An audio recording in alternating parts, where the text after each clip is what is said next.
The next problem is still taken from the Cambridge Mechanics book. It will all about the non-equilibrium problems and finding resultant forces and directions of acceleration. So here's our problem.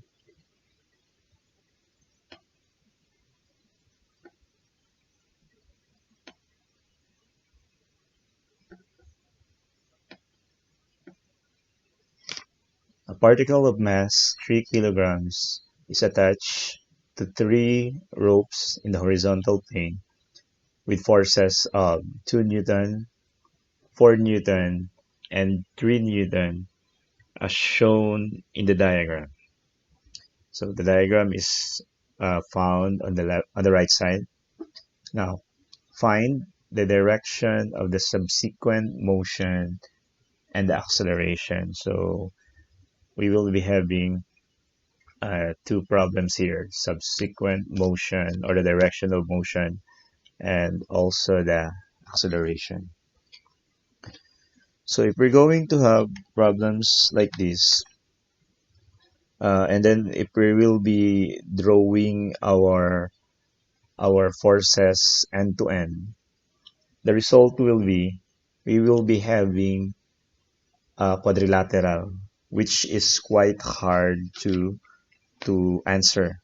So in this kind of problem, what we're going to do is that we will just resolve the components horizontally and vertically. So we're going to resolve horizontally and vertically. So basically, in this problem, what we're going to do is we will just draw just extend this. I'm going to make a line here. Okay, oops. So we're going to draw a line in here. This will show your one component of the 3 Newton. So as we can see here, we can already resolve it in horizontal and vertical. So let's try to draw a separate diagram showing the resultant force. So let's make a separate diagram. So particle, so this is our f sub x. This will be our f sub y. And this will be our force. So let's have F here. And this will be our theta. So of course the direction will be going this way. It's the direction.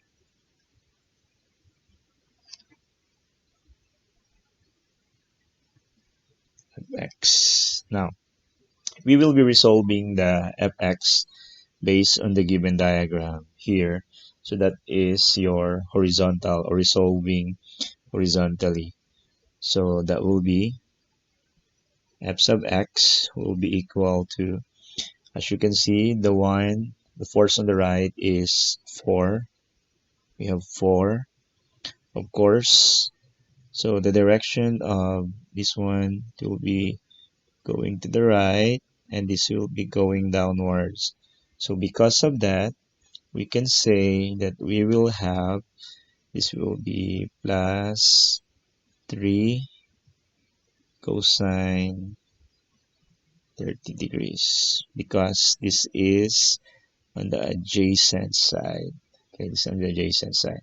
So the 3 Newton here is the hypotenuse. Now, next, we're going to have your f sub y, or that is your resolving in the vertical. So vertical resolving. So that will be here. Vertical, horizontal is going this way. Now, on the vertical resolving, so based on the diagram, we have two opposite forces here. This 2 Newton, and the other one, the component of the 3 Newton. So this is going downwards. So we're going to have subtraction here. So this will be 2 minus, that is the opposite side, so that will be 3 sine 30 degrees. Okay, so that will be 3 sine 30 degrees. So let's use your calculator to find the values. We're going to use the calculator, so that will be 4 plus 3 cosine 30. This will give us around 6.60. This will give us 6.60 Newton, and this will give us 0.50 Newton. So that are the result of resolving in horizontal and resolving on vertical. So we have 6.60 and 0.50. So as a recap, this is the result of your horizontal resolving. So the components in your horizontal resolving are the following. We have 4 Newton, this is horizontal, plus this side, okay, this side of the component of the 3 Newton.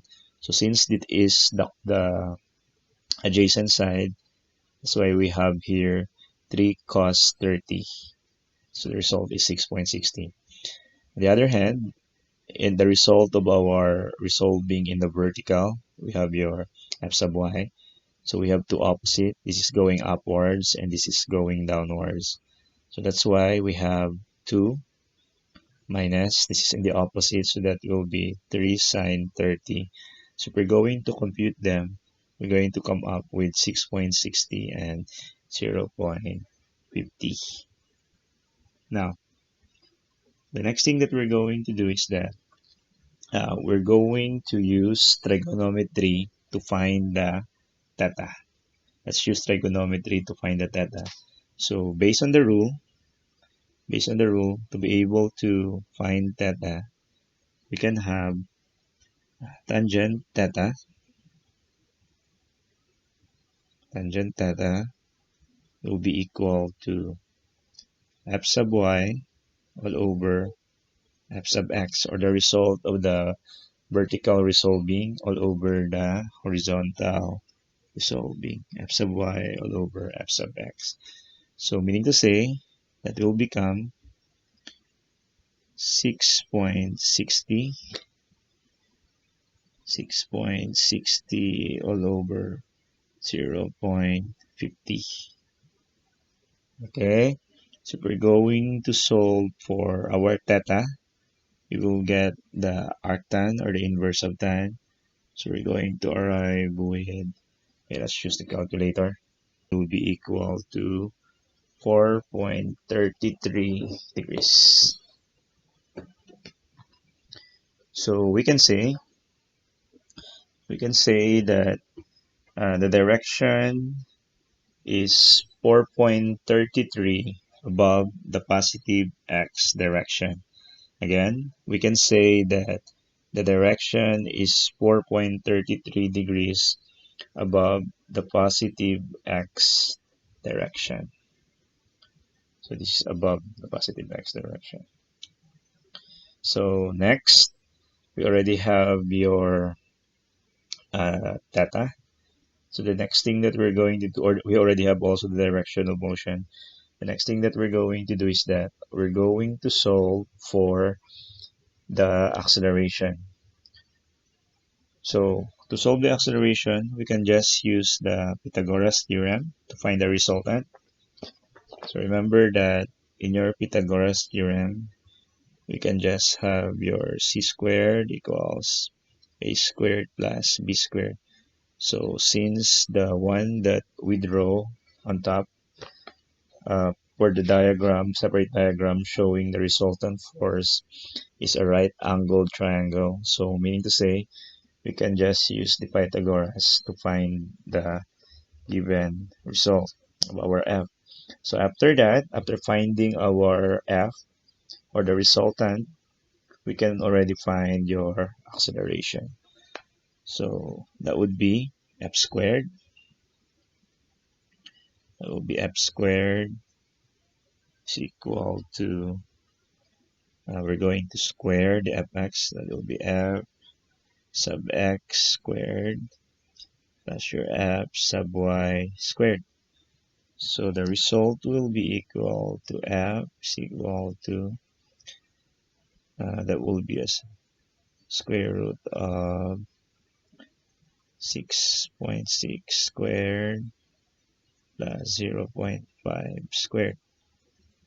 So we're going to have the F here will be 6.62 Newton. Okay, so this is your F, 6.62 Newton. So that's the resultant. Now, final solution. We're going to solve for the acceleration. So we're going to have F is equal to the mass times acceleration. So this will give us 6.62. So the mass is 3 times the acceleration, which is a. So therefore, we will arrive with a is equal to 6.62 all over 3. So our acceleration will be 6.62 divided by 3. That is equal to 2.21, 2 decimal place. 2.21 meter per second square.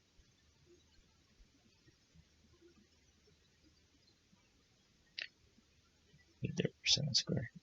Okay, so we're done. So we have your direction of motion. It is 4.33 above the positive x direction. So you might be wondering why it's 4.33. It's 4.33 because after getting the result of the arctan theta, which is around 85 something, yeah, 85 point something, we're going to subtract it from 90. Okay, so that we'll be able to get the direction of the motion. Now, after that, we computed for the resultant. So we were able to get 6.62. And the last, we were able to compute for the acceleration, which is 2.21 meter per second square.